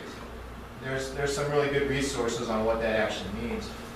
If you guys ever want to know about ISO, the state of Texas Insurance Service Office, you Google it. They have the best thing about frequently asked questions about ISO. They'll have a chart there that tells you the difference between ratings, how it will reduce your insurance premiums, all that kind of stuff. So, but anyway, that was a very simple one. And the water might bring us down to 4. A 5 is a pretty darn good. if you're a rating, 5, that's especially with a crappy water system without fire engines. You're So a that- 5 within 5 miles, We're a 6, 6 within 5, and we would have been a 5. but you're getting rating, probably a lower rating for within 1,000 feet of the fire hydrant. Are you getting rated for that? That's the rating we have within 1,000 feet. That's the 6. And it would have been a 5. Is that a 6? Yeah, That's a and 6, we're and then an 8B everything the rest of it. outside of 1,000 feet from a fire hydrant, up to 5 miles, road miles, driving miles from the station is an 8B, and everything outside of that is a 10. And we can talk more about this. Yeah. I just finished this for them, and we're getting rid of the 8B, and we went with hauled water, and hauled water, Yeah, we've done that, and then the whole limit is to be able to pump 250 GPM for 2 hours, or else have yeah, that 30,000 gallon, or 6, whatever that math figures out. And we've gone through that drill before and sustained it for a while. Did you? We never pursued it after that. Okay, I can talk to you about that. The problem has been is getting the wording right so ISO recognizes your mutual aid as part of that formula. The brand new rating schedule now automatically does. Okay, Done, that's been fixed. Yep, done. that's Back another you can thing. count, if Fire District 2 is autoed with you, which I know they are, they're considered right in your district, and you can count that on-duty fire engine as yours, being on duty today for ISO. And their tenders, and Winston Dillard's, and Winston Dillard tender, all that are just like they're part of your. Well, we had all the documentation for that, the inventory of what was on their trucks, the size of crews, all that information, but the guy from ISO would not honor that as part of our resource, so. Long story short, Oregon Fire Chiefs went after ISO, and a lot of that's been fixed now. Good. So, we're good, good. Lisa, you're up next. Oh, okay. We need to talk about banking. All right, I was at Umpqua Bank yesterday, and I have the form now, and I was telling Steve to share there. What we have to do is fill out, I brought two of them, they underlined, we have to get our public agency EIN, and like our, and I could ask Steve this, have you ever seen, or maybe Karen, you would know, if we have a charter, copy of our charter, when we first were formed? I was sitting in a file. It was one of those things I saw in the file before. Is it upstairs? Is it somewhere? I'll think about it, because it was in something just like this. It might have even been in some bank records in there, because you had to provide that to do it. Yes, they want a charter resolution in Cole Royales. Okay, The EIN number we have, is Anita Dunn's number and all that stuff too, we have that. no, they just certainly just put three things in here that, and then what we would do is, I have to give them a copy of the latest approved minutes so that everybody would go in individual, and you go and give them all of your, just like we do for the signature cards at the credit union. Everybody goes in, you sign, individually, give them all your information, so you can become a signer, then they set that up, and then we just have to transfer the money. Okay. Like I said, there's a form here, I'll go over it with you, George, so you'll probably have to sign it as president, and we just need to get this documentation. Okay, question. Does that mean, like, for an example, if somebody we have to write a check for something, everybody has to sign it before it can be delivered? No, Just but two our people. signers are two signatures, Okay. we require two signers. Okay, because you just mentioned everybody had to do it. No, If this is usually the- running a this is the- business, it's usually, if you have two signatures, just the two people that have to sign. This go is in just to there. get on the signature card so that you would be one of the two, Okay. okay? So let's say that he was on vacation and Risa needed a check, and he was hunting elk somewhere, and he was cutting bait somewhere. She could call you up and say, we need a check signed, and you could. Okay. Typically, what happens is you have, by policy, you have typically people who do your check signing. I mean, it varies from, a lot Yeah, of it's another one departments of use those electronic internal signing. control so- policies that you can talk about. No. Okay, but I wasn't done. He would be the guidance there. What we need to do as a board is decide between now and December 10th what we want to do with Steve Dushare's recommendation and possibly yours, and that is if you want to put the money into two different accounts, or how we want to work that out, or all in one, whether we're benefiting by having it in two separate things. That's what we have to decide probably on December 10th.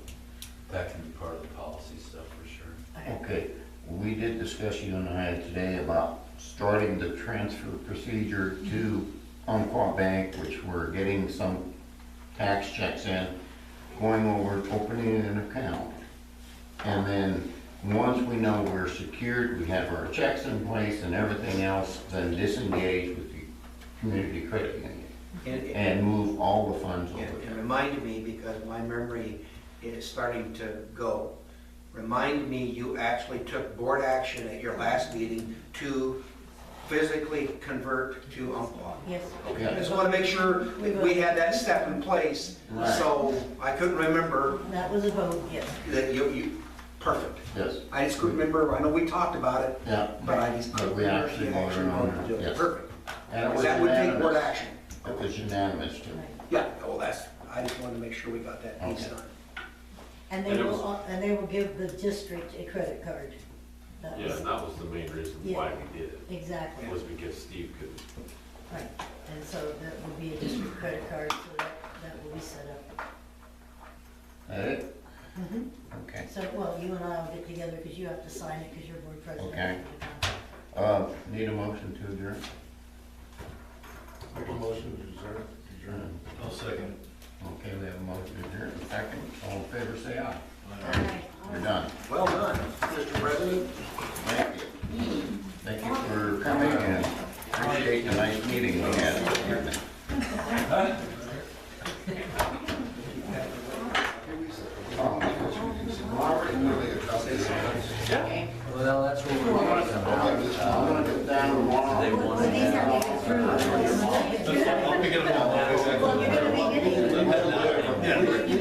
It's